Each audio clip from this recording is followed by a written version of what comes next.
Yo, what's good? How y'all doing today? I'm doing great. Yo, top of the morning. I just want to talk about this Deontay Wilder interview and how much it really does cause me to believe that this is all just a hype job, WWE. Nothing's real about this fight.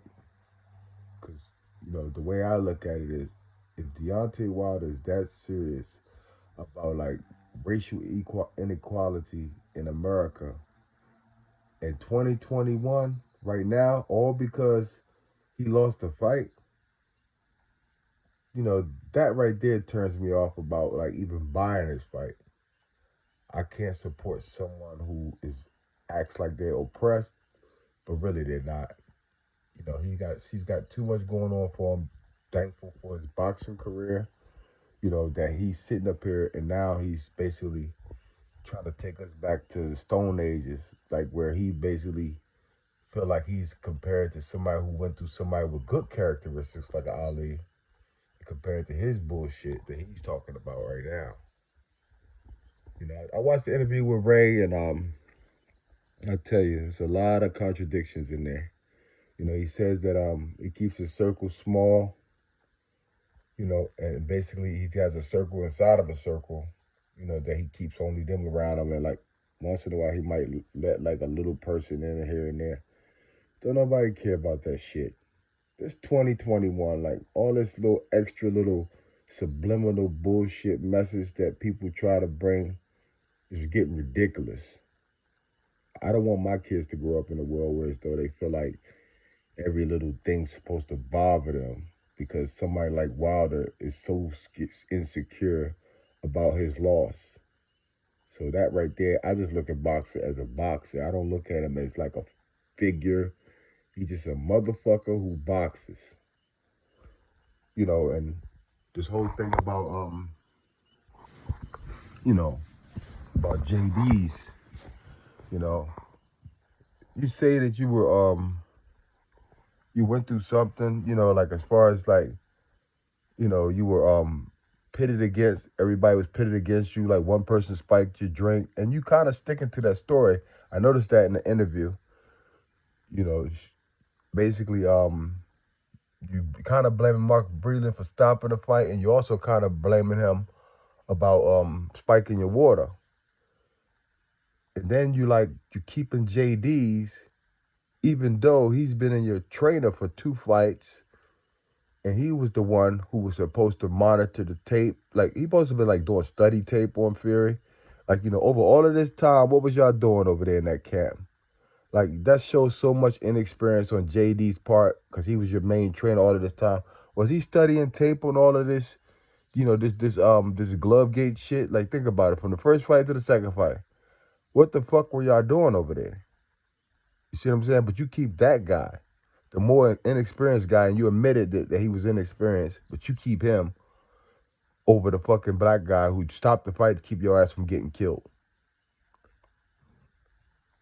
But you pushing that you got this white privilege out there and you got done dirty. I would never be a Deontay Wilder fan simply because of his skill set. I tried to back behind him as far as like thinking that he was gonna I was just looking at him like a great boxer and like, he had a good, powerful right hand.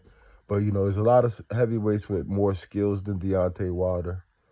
And that's the reason why I won't be backing him this fight. I'm gonna call it the autopsy curtain match because, he's kind of keeping boxing, dead and alive. It's like weird. It's like at the beginning, since he didn't speak for like, 17 months, he lost a lot of fans, including me, because any person who sit there and talk as much as he's talking right now, where was that same energy instead of allowing people out there to talk for you, like all of the black communities where some of you got pedos, pimps, and slick channels that think that they telling you the right thing, but all they doing is lying to you because they lie to themselves every day.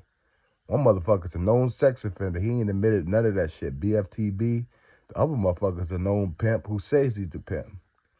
Why? And then one motherfucker has just got out of prison, black fact fan, But he's like your local gossip news channel. Like, all of this shit to me. And then you got Blue Blood Slick TV, who basically will say any fucking thing. Cause that's just his motto. He'll say any fucking thing. He just Blue Blood Slick TV to me. All these unaccountable people who won't look at this from both sides of the view is what hurt your fucking reputation.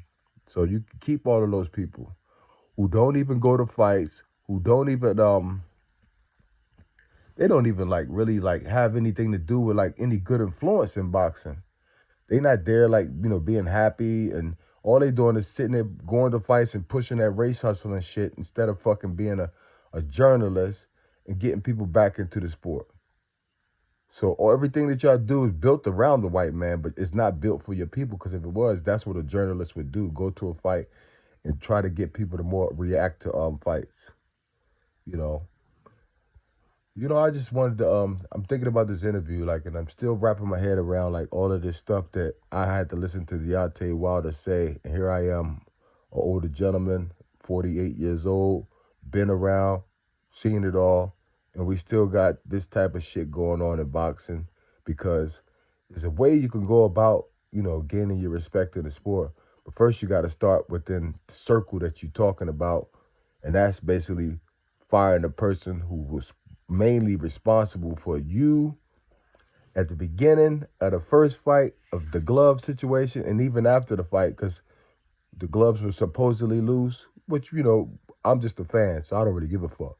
But you have all of these people around you who basically let you down, but you keep the main motherfucker who let you down the most, because he should have been studying tape over all of this time, knowing that the gloves are down.